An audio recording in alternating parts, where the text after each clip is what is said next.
Hello students, मैं विशाल गुप्ता आपका teacher. इस वीडियो में मैं आपको क्लास 11 सब्जेक्ट अकाउंटेंसी का जो हमारा चैप्टर चल रहा है अकाउंटिंग इक्वेशन, उसके प्रैक्टिकल प्रॉब्लम नंबर 9 का ए और बी पार्ट आज आपको कराने जा रहा हूँ इस वीडियो में from the book of DK Goyal. ठीक है स्टूडेंट्स, तो चलिए स्टार्ट करते हैं क्वेश्चन नंबर 9 का ए पार्ट। तो यहाँ लिख लीजिए क्वेश्चन नंबर 9 का ए पार्ट और उसमें बनाइए आप अकाउंटिंग इक्वेशन का फॉर्मेट मेरे साथ। तो यहाँ से शुरू करेंगे अकाउंटिंग इक्वेशन का फॉर्मेट बनाना। ओके जी, और यहाँ पे आएगा सीरियल नंबर, ये आएगा ट्रांजैक्शन, ठीक है जी, और यहाँ पे आएगा एसेट्स एंड लायबिलिटीज़। ओके, ये आ जाएगा अकाउंटिंग इक्वेशन। ओके, ठीक है जी, और ये आ जाएगा सीरियल नंबर और ये ट्रांजैक्शंस और ये assets is equal to liabilities plus capital. और पहला ए पॉइंट क्या चीज़ है, पहला है इसका started business with cash and stock. तो यहाँ लिखेंगे started business with cash and stock. तो कैश और स्टॉक के रूप में दो एसेट्स हमारी बढ़ जाएंगी। कैश कितना है 75,000 का और स्टॉक कितना है हमारा 25,000 का। ओके जी, ओके, और उसके बाद इधर एसेट बन जाएगी उतने रुपए की हमारी 1,00,000 रुपए की, क्योंकि डबल एस्पेक्ट रिकॉर्ड करना है ना हमें। आप सोचोगे ये तो 3 आइटम्स होगी, नहीं, एसेट का total 1,00,000 shall be equal to यहाँ कैपिटल के टोटल के बराबर आना चाहिए। ठीक है जी, तो ये हमारा क्या बन गया, इक्वेशन पूरी बन गई। ओके जी, अब यहाँ पे हम लाइन लगा देंगे और यहाँ लिखेंगे इक्वेशन। यहाँ क्या लिखेंगे, इक्वेशन। और इसका सेकंड क्या है, paid rent. Paid rent, rent उसने पे किया है, ठीक है, और इक्वेशन में तो ये 75,000 यही बन जाएगा और 25,000 यही आ जाएगा, इज इक्वल टू 0 प्लस 1,00,000। और रेंट कितना पे किया, रेंट पे किया है 2,000। ओके जी, चलिए, ओके, और उसके बाद new equation 73,000 plus 25,000 is equal to 0 जमा 98,000। और थर्ड इक्वेशन क्या चीज़ है, bought goods for cash and on credit. Bought goods on cash and credit, और कैश और क्रेडिट का मिला के दोनों कितना बन गया 74,000 का।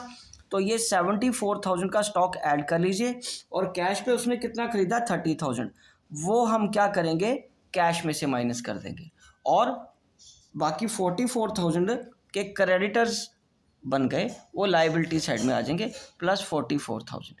ठीक है जी, तो ये पूरी एंट्री बन जाएगी। ठीक है, डबल एस्पेक्ट ये पूरा हो गया। स्टूडेंट्स, स्टॉक उसने खरीदा है 30,000 का कैश पे और 44,000 का उधार पे, टोटल तो 74 ही आया ना। तो ये बन जाएगा न्यू इक्वेशन। ये क्या बन जाएगा, न्यू इक्वेशन, और ये 73 में से 30 माइनस कर देंगे तो ये 43,000 आ गया। प्लस इसको आप कर दो 25 में 74 ऐड कर दो, 25,000 में 74,000 ऐड कर देंगे तो ये बन जाएगा 99,000 इज इक्वल टू 44,000 प्लस 98,000। ठीक है जी, और अब इसकी जो फोर्थ ट्रांजैक्शन है, फोर्थ ट्रांजैक्शन क्या, goods costing 50,000 sold at A profit of 25%, out of 27,500 received in cash. ठीक है, तो गुड्स सोल्ड लिख लेते हैं यहाँ पे, छोड़। ठीक है, अगर आप पूरा नहीं लिख पा रहे हो या स्पेस नहीं है तो गुड्स सोल्ड करके ट्रांजैक्शन नंबर 4 लिख लीजिए, दैट विल बी सफिशिएंट। तो कॉस्टिंग कितने की बेची उसने, कॉस्ट प्राइस 50,000 का, ये 50,000 का स्टॉक कम हो गया। बेचा किसमें उसने 50,000 का 25% ऐड कर दो 12,500, तो 12,500 का प्रॉफिट आ गया, 12,500 का प्रॉफिट आ गया। ठीक है जी, और मैं ये इसकी आपको वर्किंग समझा देता हूँ। ये देखिए, हमारे पास कॉस्ट प्राइस कितना था 50,000 और ऐड क्या हो गया हमारा प्रॉफिट 12,500। प्रॉफिट कितना ऐड हो गया 12,500, और इसमें वो 62,500 टोटल बन गया, सेलिंग प्राइस बन गया। अब उसमें से वो कह रहा है लेस कैश कितना मिला उसको,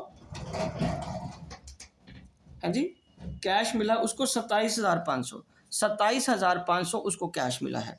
62,500 में से 27,500 उसको कैश मिला और 35,000 बैलेंस रह गया। ठीक है जी, तो 35,000 डेटर बन जाएंगे। ठीक है जी, अब मैं एक एक करके समझाता हूँ। ये हमने स्टॉक लेस कर दिया, ये प्रॉफिट ऐड कर दिया, ये इतना कैश मिल गया ना, तो ये कैश में आ जाएगा, ये कैश रिसीव हो गया और रिमेनिंग जो बचा वो डेटर में चला जाएगा। ठीक है जी, तो यहाँ पे हम लिखेंगे 27,500 कैश में और बैलेंस निकाला है वो आ जाएगा डेटर्स। डेटर्स कितने के हैं हमारे? 35,000 के। ठीक है जी, अब ये ट्रांजैक्शन पूरी होगी पूरा डबल एस्पेक्ट के साथ। तो चलिए इसको हम अब लाइन लगा के यहाँ इसका पहले न्यू इक्वेशन बना लेते हैं। इस पे लिखेंगे हम न्यू इक्वेशन। क्या लिखेंगे? New equation. चलिए अब इसका टोटल कर लीजिए। 43,000 में हमने क्या ऐड करना है? 27,500, 70,500, 70,500 और इसमें से क्या करेंगे? 99 माइनस 50 और 49,000 plus 35,000 is equal to 44,000 plus 98,000 plus 12,500, 110,500। ठीक है जी, उसके बाद पांचवी ट्रांजैक्शन क्या है? Purchase motorcycle for personal use. Purchase motorcycle for personal use. Personal use है तो इसका हम सिर्फ कैश में से माइनस करेंगे और ड्राइंग्स बन जाएगा। और कितने का खरीदा उसने? 20,000 का। ठीक है जी, और 20,000 का ये इधर माइनस हो जाएगा कैपिटल से। ठीक है जी, अब इसका हम क्या करेंगे? फाइनल इक्वेशन लिख लेंगे, क्योंकि ये पूरी ट्रांजैक्शन जितनी 5 है, 5 की 5 ट्रांजैक्शन उसकी पूरी हो गई है यहाँ पे। ठीक है जी, और यहाँ क्या लिखेंगे? Final equation.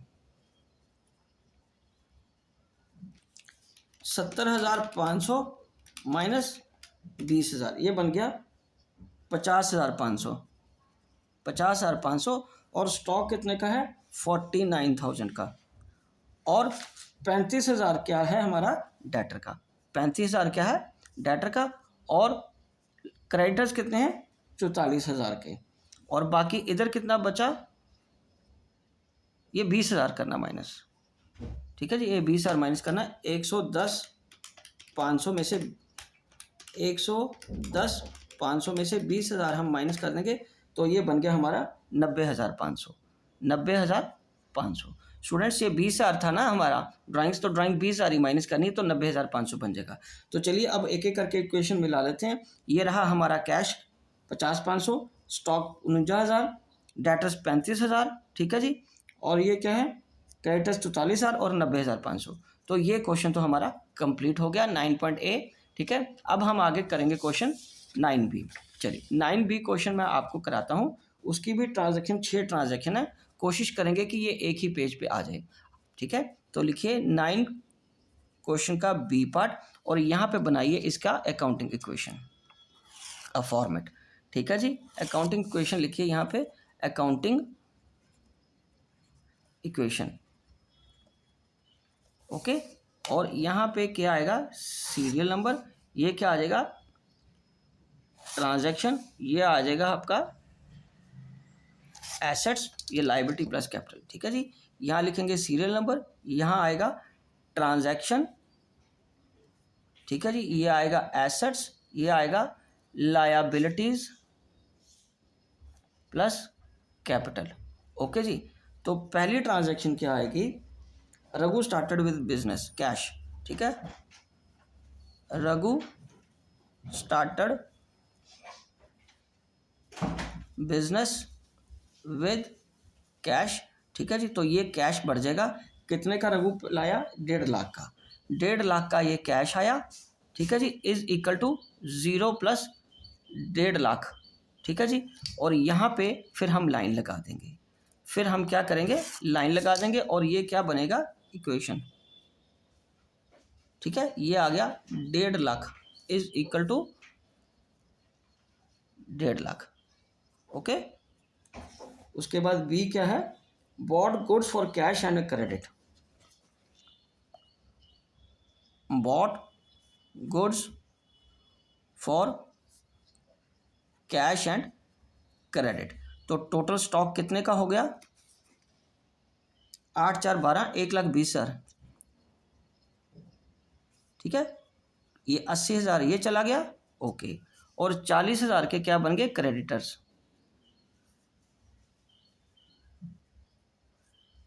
40,000 के क्या बन गए, क्रेडिटर्स बन गए।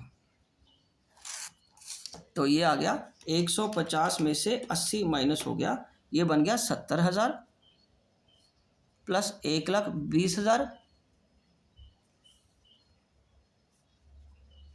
New equation is equal to 40,000 जमा 1,50,000 है, 1,50,000। चलो मैं दोबारा काट के लिख लेता हूँ, 1.5 लाख है ये, 1.5 लाख, ओके, 1,50,000। ओके चलिए, अब ये थर्ड ट्रांजेक्शन क्या आ रही है इसकी, goods costing 75,000 sold at 1/3 of profit, half of the payment received in cash. तो यहाँ पे हम लिखेंगे गुड्स सोल्ड, ठीक है, यहाँ लिख लो। और बिका कितने का, सामान कितने का बिका, 75,000 का, और उसका 33.13 क्या होता है, 1/3। तो 75,000 का 1/3 कितना आ गया, 25,000। तो 25,000 का प्रॉफिट हो गया, और साथ में टोटल कितना बन गया, 1 लाख का। 1 लाख का 50,000 हमें यहाँ कैश में मिला है, वो क्या कह रहा है कि हाफ द पेमेंट रिसीव्ड। तो बाकी क्या बनेंगे, बाकी फिर हमारे बन गए डेटर्स, ये बन गए 50,000 के डेटर्स। मैं इसकी वर्किंग आपको एक बार दोबारा समझा देता हूँ, ठीक है। ये इसकी वर्किंग देखिए, ठीक है जी, इसकी वर्किंग यहाँ मैं आपको समझा रहा हूँ।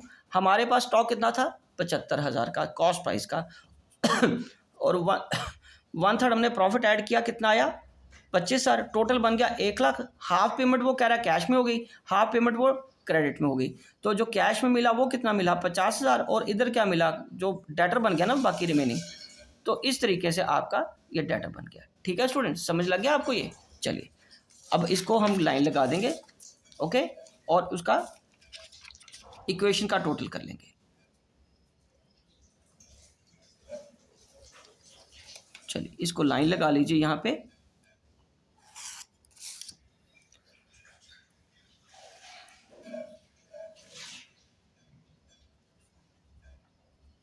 $1,20,000 जमा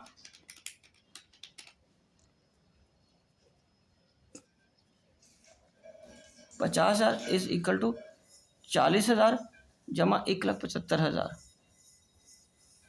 और चौथा क्या है, goods costing 10,000 sold for 12,000 on credit.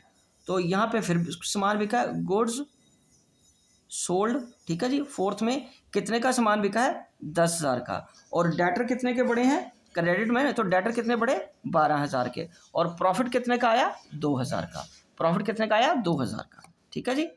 तो यहाँ पे आप लिख लो, ये बन गया new equation, goods sold costing 10,000, costing ₹10,000, क्योंकि दोनों ट्रांजेक्शन गुड सोल्ड के थे, फिर थोड़ा डिफ्रेंशिएट भी हो जाएगा, आपके लिए भी समझ आना आसान हो जाएगा, ठीक है जी। तो अब आएगा न्यू इक्वेशन। न्यू इक्वेशन यहाँ पे बन जाएगी 1,20,000 जमा 35,000, ठीक है जी। और ये आ गया 62,000 के डेटर बन गए, 40,000 का क्रेडिटर है, और 177 का क्या बन गया आपका, कैपिटल। अब उसके बाद फिफ्थ ट्रांजैक्शन क्या है, पेड रेंट एंड सैलरीज, ठीक है जी। यहाँ पे लिखेंगे पेड रेंट एंड सैलरीज। तो आप इनको इकट्ठा भी लिख सकते हो, इकट्ठा भी नहीं लिख सकते हो, इकट्ठा ही कर लेते हैं। 2,000 प्लस 4,000, ठीक है। टोटल कितना हो गया, 6,000, ये यहाँ से माइनस हो गया, और 6,000 का एक्सपेंस टोटल हमने किस में से माइनस कर दिया, कैपिटल से, क्योंकि जो एक्सपेंसेस होते हैं वो हमने कैपिटल से ही माइनस करने होते हैं, ओके। यहां से ये आ गया न्यू इक्वेशन।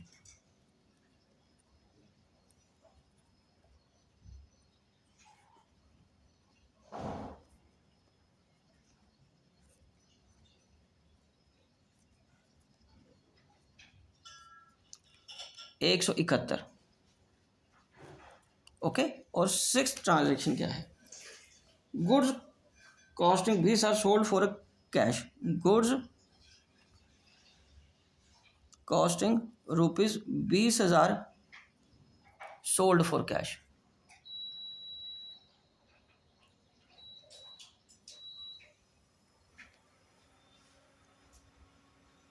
माइनस 20,000, ठीक है, जमा 18,500। और इसमें अब क्या हो गया, लॉस हो गया। 20,000 का सामान था, बिग कितने पर है 18,500 का, और 1500 का क्या हो गया, लॉस हो गया। ठीक है जी, 1500 का क्या हो गया, लॉस हो गया। तो अब क्या करेंगे, यहाँ पे फाइनल इक्वेशन बना देंगे।